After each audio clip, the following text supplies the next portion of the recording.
Where we from, there's an old saying, a hard head make a soft behind. And we've always lived by these old codes of sayings that's been passed on from generations to generation. And like they used to tell you down south, your aunties, your big moms, they gonna tell you what? You gonna mind. That's what they tell you. You gonna mind me, boy.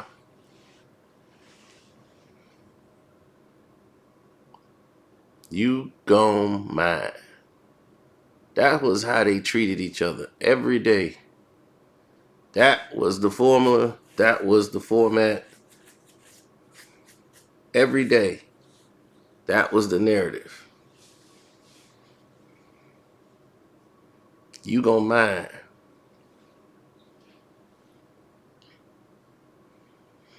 Nobody cared about your feelings, what you like, your dislikes, your process of thought. Nobody cared. You had to deal with it. Now,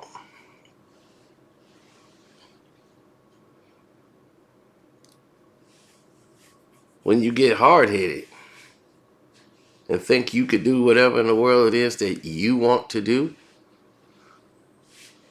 just because you feel entitled, nobody care about your so-called what you feel, what you feel you entitled to. Oh, they gonna break you that early. You want something, nobody gonna give it to you because you whining. That's not how it works. You want it, you gotta grind and fight to get it. You want your respect, you earn it.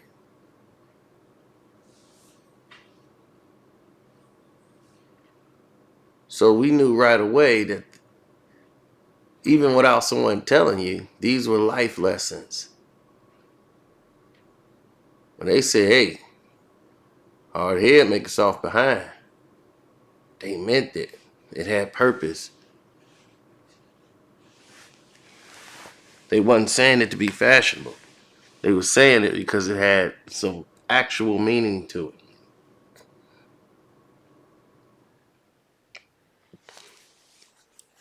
So you know when someone's cutting a food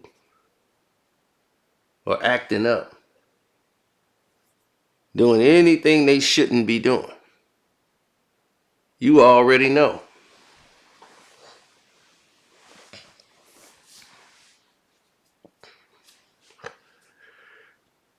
And why they cutting up, acting a fool, you know what happens then?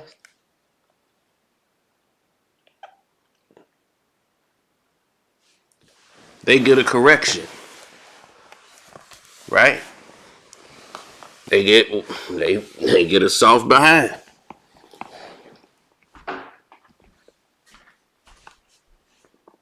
Now, we've seen this on many different scales. When you get older in life, you see a fool cutting up. You see a fool getting out of line. You see a fool doing something he shouldn't be doing. But you recognize it quicker. And somebody is going to give him a soft behind.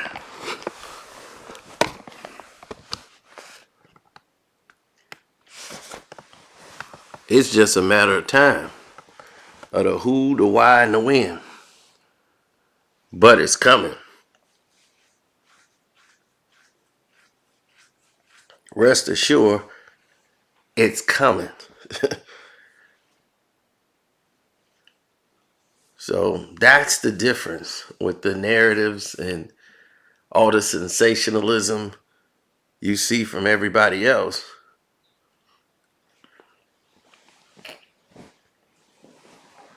The difference is these people that's out here on the streets running around, when we was coming up, we recognized that behavior. Either we've done it ourselves and got checked, or we seen it, but we recognize it quicker. Because we never want to have that soft behind again. We mind. So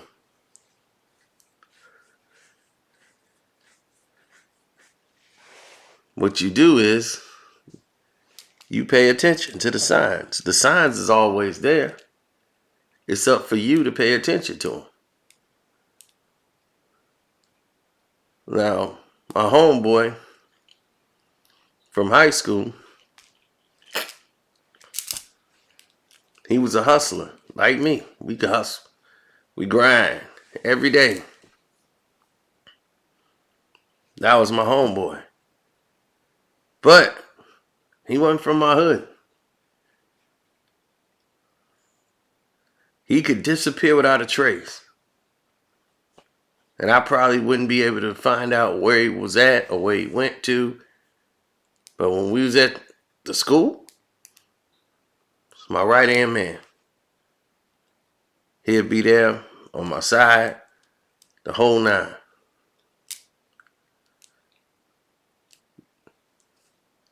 But something happened.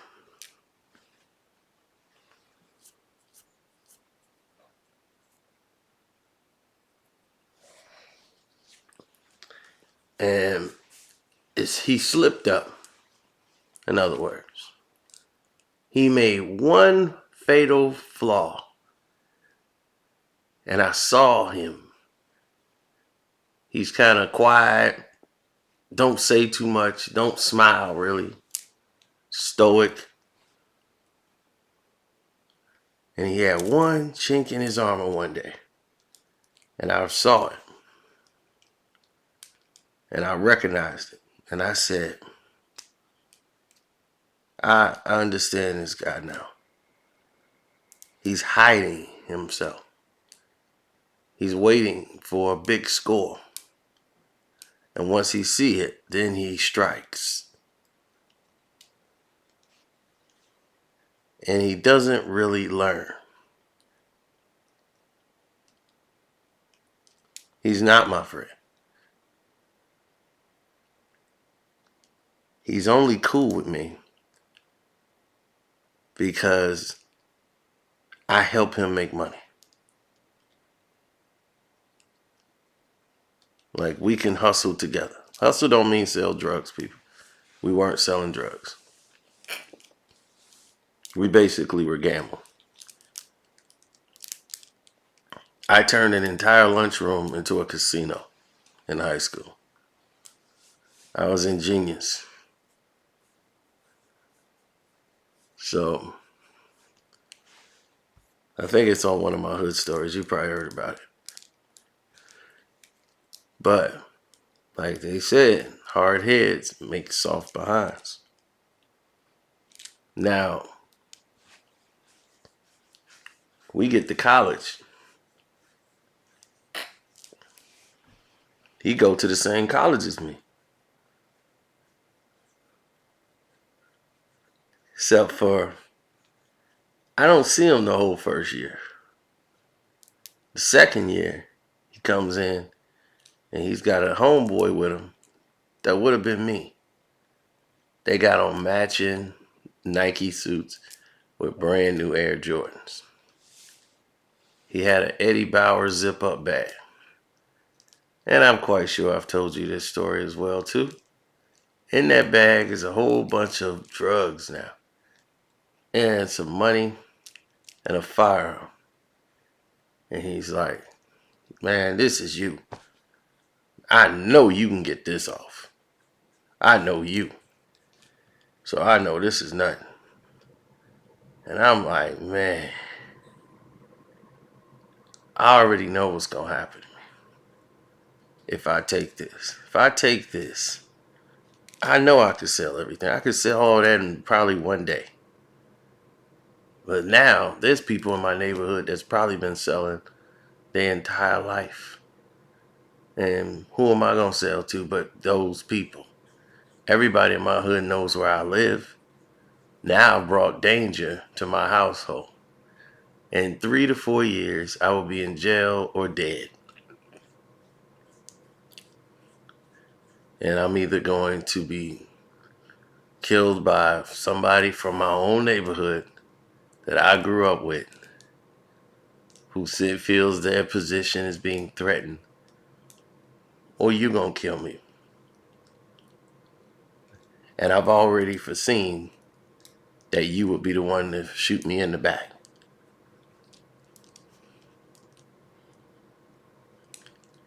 So I knew to walk away, even though this girl walked up and tried and came to my defense. Like, no, don't try to make him sell drugs like you. Like, she just jumped right in the business. Like, she knew.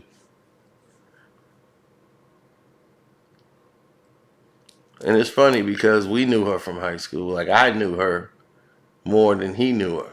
Because we had, like, I think, gym class. So, that was the case.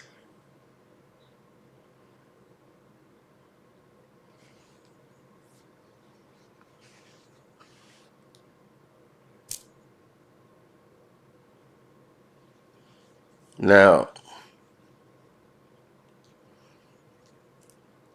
the whole narrative was different.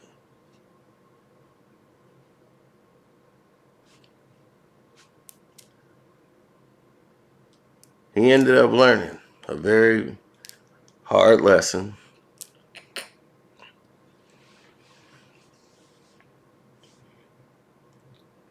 Because he's a greed guy. He hustles for a purpose of greed and flashiness. And he thinks that's respect. Because people are looking and envious. And I told him about that. I'm like, I don't really want to be the flashy guy. That's too much exposure.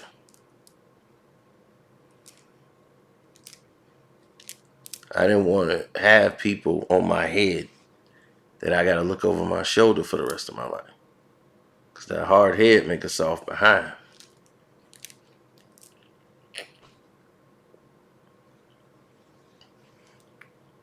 He ain't listen. His homeboy that was dressed up like him, somebody gave him a soft behind for life. They took him off the board. And now he was running around trying to make things right. Then he had to go do something that he don't normally do. So now he's in a situation, well, back then, he was in a situation where he's a hustler. Now they trying to turn him into a hardened criminal like the rest of them. But when you don't listen and you're chasing the greed, only thing that's going to come, you got to be able to see the end game. If you have a goal you're trying to accomplish, people, you got to be able to see the end game. If you don't see the end game coming, that's like waiting on the bus to run you over. You got to be able to see the end game. If you don't see that end game coming and be able to see your end game and work back to the point of where you are now, chances are you're not going to get there.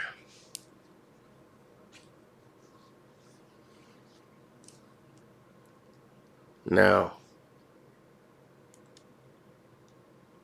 there are many people in the game, and they come up in the game differently.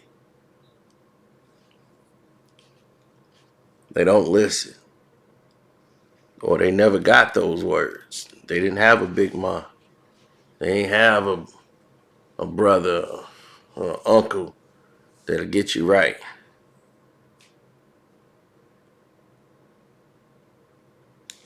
See, when nobody shy to getting toe up and getting a whoop, that was for corrections. So those situations weren't ideal for us. We knew better. You got to see stuff in milliseconds. When he slipped up when we were in high school, and I saw his greed, and I said, I really don't know this guy like that. This dude ain't my friend. This dude would kill me. Once again, hard heads make soft behinds. Now, I'll give you another case in point. You got one guy that wants to be a doggone rap artist. Like, I'm gonna be a rapper. That's what I'm gonna do. I'm gonna rap.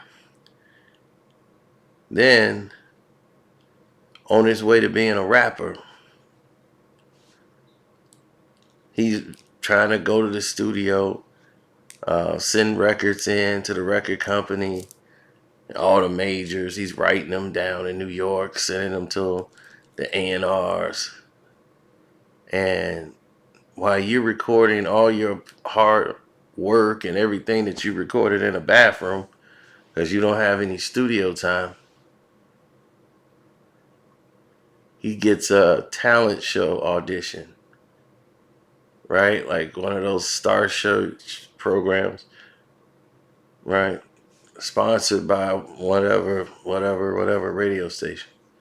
So he goes down there to audition, and he did it at one of the Chicago Fests. And they went there and they got on stage to do their performances, and they told them no profanity. It's the fest, so there's kids out there. So you're on that stage, there's no profanity at all. But this is his big break in the business. He gotta keep it real. He gotta show, I ain't gonna change for nobody. I gotta prove to my hood, my boys here. So I'm gonna show off. I'm gonna agree to it, and I'm gonna get on stage and do my thing. So he did his thing. He went out there, said his rhyme. Boom, boom, boom, boom, boom, boom, boom, boom. One cuss word came. Dun, dun, dun, dun, boom, boom. Another curse word. Dun, dun, dun, dun, dun, dun, dun. Curse word. Next thing you know, his mic was cut off. The producer of the show came out and said, thank you very much. We appreciate you for coming out. Thank you. Now we're going to have, just like that. As soon as he got off stage, they said, we told you there's no profanity. We have sponsors out here. We have record executives out here, or this is a sponsored event. You could cost the radio station a lot, so we don't have that. We don't swear on the air. So yeah, you're just not material. You're not ready. When you're polished, maybe you could try again in a couple of years. Hard heads make soft behinds. He was, man, I don't care. I don't give a F about this. I'm going to blow up. You trying to show off and be cool, and your homeboys, they ain't even tell you what you're doing is stupid. They laughing with you. Man, you a fool. Those aren't your friends. They're hanger-ons. They glad you doing what you're doing. They know you ain't going nowhere. You're going to be right there with them. A real friend would have stopped you and said, nah, don't do that. Why you want to blow your chance and blow your shot? Just to curse. For what? This is your shot, right? This is what you've been wanting. You've been working for it. What? You want to keep it real. Real dumb.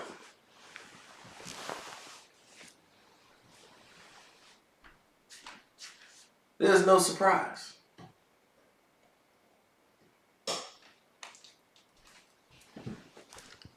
It's more rampant today because there's no more of these people, man, that's putting that knowledge out there in their heads. I was blessed to have many mouths to listen to. If I hear it one time, I'm going to hear it 4, 5 more times from somebody else. I had a great structure of family around me. Everything was family. Birthday parties, family.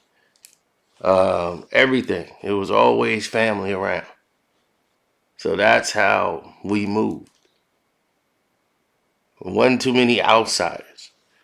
Everybody around was either family or friend of family. That's how we had a close knit. We didn't lose people to the streets. But not everybody has those structures anymore. Now everybody in their household probably a gangster since they were born. So not everybody has the same structure as you. No one has the same outlooks or the opportunities or the chances. I'm not somebody who looked down on those people. You have people that look down on them like, man, they know what they were doing. You know, drugs is bad. So why would you sell them? You know, they know right from wrong. It's not necessarily the case. Like I told you, I had a friend from grammar school who had to sell drugs. His mother and uncle were drug addicts. And they sold drugs. So my classmate had a whole different life. He was forced into selling drugs from grammar school. He had to earn, according to his mother and her brother.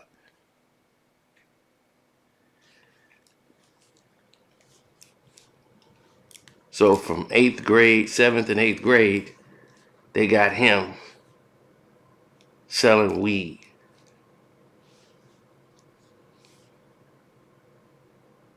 Then that goes to crack. Then shortly, I think after high school, was that? Yeah, after high school, which I don't think he graduated. He was killed over a girl.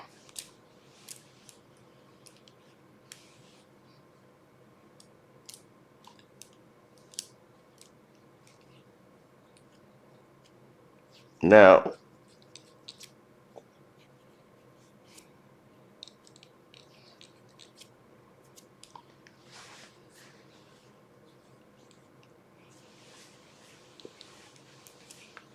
hard heads make soft behinds, man.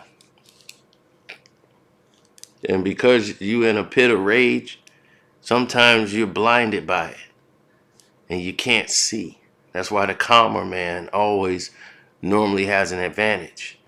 When you're mad, sometimes you're not thinking. You say things that you shouldn't say. You slip up and a word or two will come out that'll give something away. But when you're calm, it's like you see everything. So trying to remain absolutely calm in even intense situations is a practice and a discipline. You can diffuse a lot of problems by doing that. Now,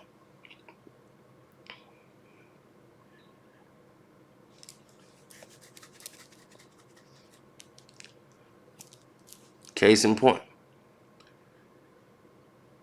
at a party, one guy believes this girl stole from him. He's been drinking and said, yo, she stole my it. And he's arguing with her in the corner, and the other guy is trying to explain something to him. And the other guy, he's just drunk and wants to fight. He's not even thinking.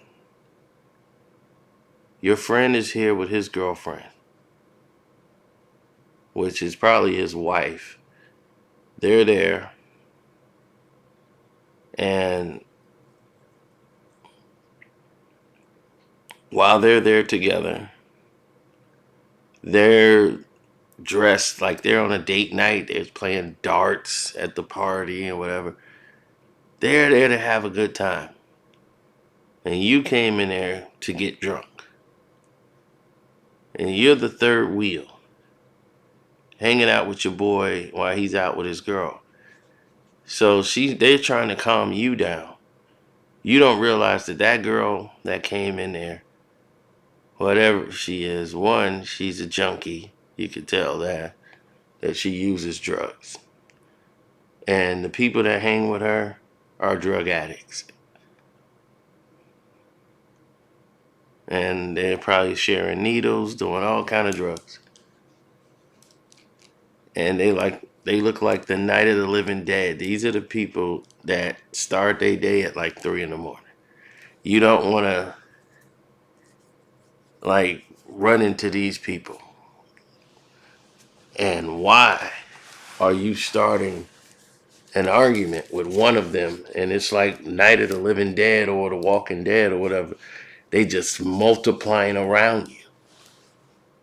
And they're talking very calm while you're going off. But in a minute, they're gearing up to snap and go upside your head and do damage. I see this coming a mile away. And I try to diffuse the situation. Talk to the crackhead girl. Talk to the junkies, his junkie friends. And I tried to talk sense into him. I said, okay, so whatever she stole, okay, calm down. Have a conversation. Because I'm like, do you see your friend and his girl? They're not in a position to help you. Okay? They're not. They're going to get swallowed. She looks like she's dressed up really pretty tonight. And do you see the girl that you're having this conversation with? She looks like she bites off girls like look like that. Their face is off. I wouldn't want to get her beat up for no reason if I was you. So why do you try to find a resolution and do it quick? Because you're getting surrounded. You see, when you're drunk and you're angry, you're not noticing in a fight or anything. You never let anyone get behind you. It's about 4 people that's with her behind him, behind his friend and the girl who's trying to get him to calm down. He's focused on what's in front. He never looks back. And it's 4 of them just ready to go. And I try to talk to him, but he's not trying to hear it. And the one guy who's trying to calm him down saying, hey, bro, man, look, let's talk about it. What's going on? And he keeps pushing that guy like, come on, man, you want to go? It's like, dude, what are you doing? You're not seeing the signs? He doesn't. He's still hard-headed. He's not listening to anything that I'm telling him. His friends are telling him. The girl is telling him. He wants to kick it off. So he's trying to get outside. Let's go outside. Let's go outside. Come on, let's go. He goes upstairs. He gets to get outside. And I swear, there were so many fists flying. He grabbed the one guy that he was so fixated on. And the girl is there. And she joined in on beating him. And the girl and his friend, they really tried to push people off. Like, stop, just break it up. And just as I suspected, the other girl, she grabbed her by the hair, punched her in the face, and that girl's down crying off one punch. And they're getting the hell beat out of them. This guy who wanted to fight so bad is getting the beat down of all beat downs. He's getting kicked in the back. He's trying to get up. He's grabbing one, and they still beat him in the head. Punches are coming from all over. So somebody called the cops, and the cops are coming. And that's when everybody break out. And then he's sitting there bloody and all that. That's okay. I'm good. I'm good. But your buddy's not, and his girl has just got punched in the eye. Thanks to you. You were the third wheel who couldn't control his liquor. And look what happens. You got one guy holding his face on the ground. And I don't know what to say for everybody else involved. It was dreadful. All avoidable. But hard heads make a soft behind.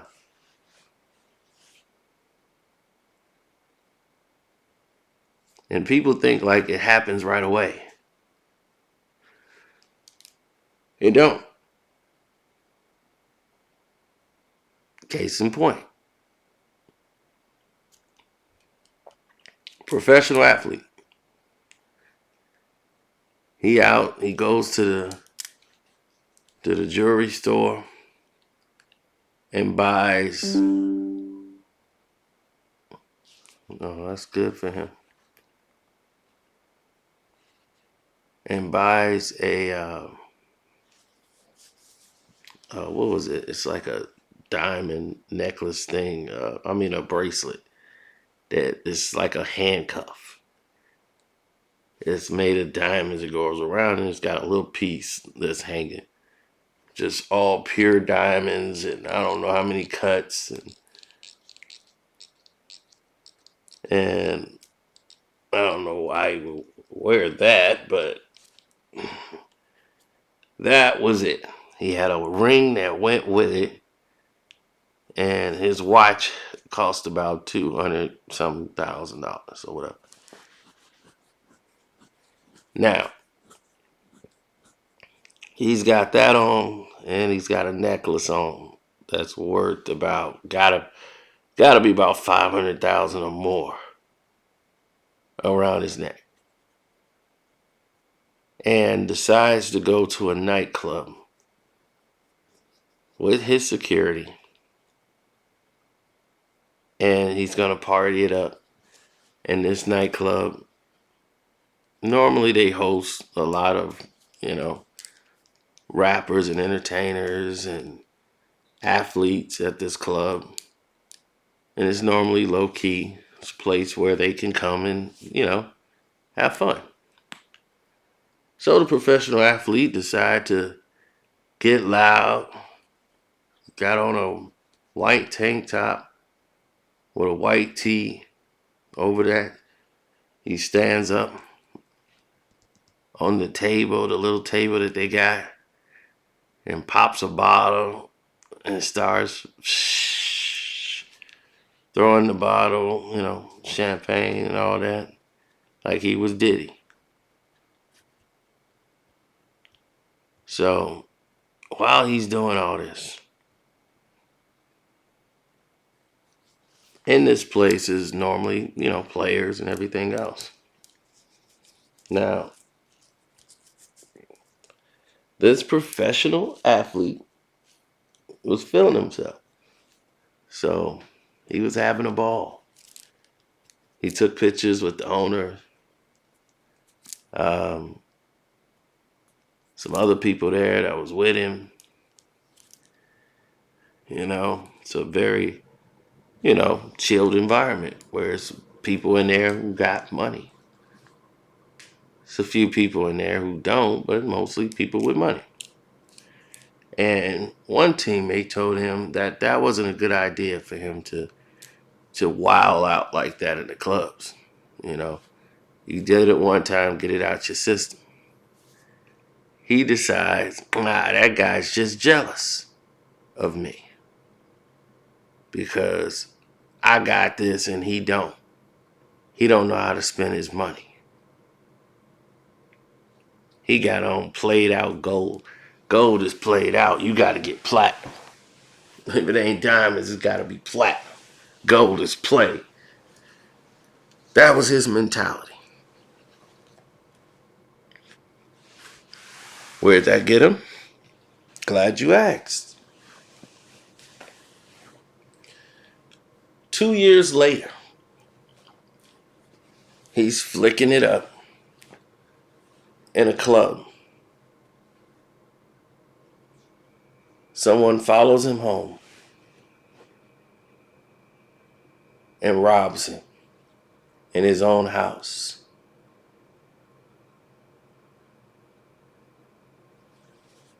And rumor has it that a teammate of his plotted the robbery of him.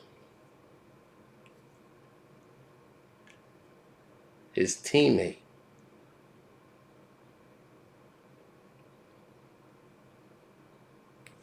So let that sink in.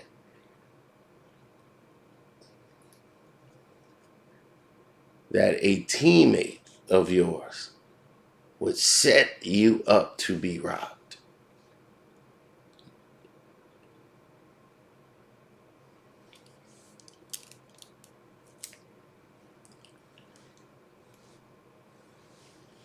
So, hard heads make soft behinds. Hopefully you guys have all hit the like button already and followed what the banner says below, which says like, subscribe, share, and all of those things. My Cash App is Carceno. It says it there, Karceno. You can't go wrong doing that. The Patreon is Carceno for life. We have a lot of exclusive material. The Richard Pryor and Marvin Gaye story will blow your head off. It'll blow your minds. So, like someone told me, I had Slick Rick beat with the art of storytelling. I'm like, okay, well, thank you. But I appreciate all the love and support. Thanks for anybody who put up a super chat. Thank you so much. I appreciate you guys. I want to say shouts out to Angela Stanton King, Kwame Brown Bus Life, Kwame Brown Bus Life 2.0, Armand Black TV, welcome to HD TV, Ticket TV, if I didn't say that already. Seahawks Jose Rodriguez's channel. The Dreamers Pro for basketball. He's very good at what he does. Queen Regina, Damn D. And Queen Regina, I think she's got an OnlyFans now. You can go check her out over there. Man, Damn D was cracking me up. He posted these pictures. He's like, that's what she putting on OnlyFans. It looked like she had a dude on there, though. I was like, go ahead, Queen. She's swinging them double Fs. And shoot, the dude was like, there was a dude on there. Like on the split screen, like, can you turn around again and dance? I was like, go ahead, Queen. She pulling him in. So whatever she doing, she got it working. Go on, do your thing. Live your life.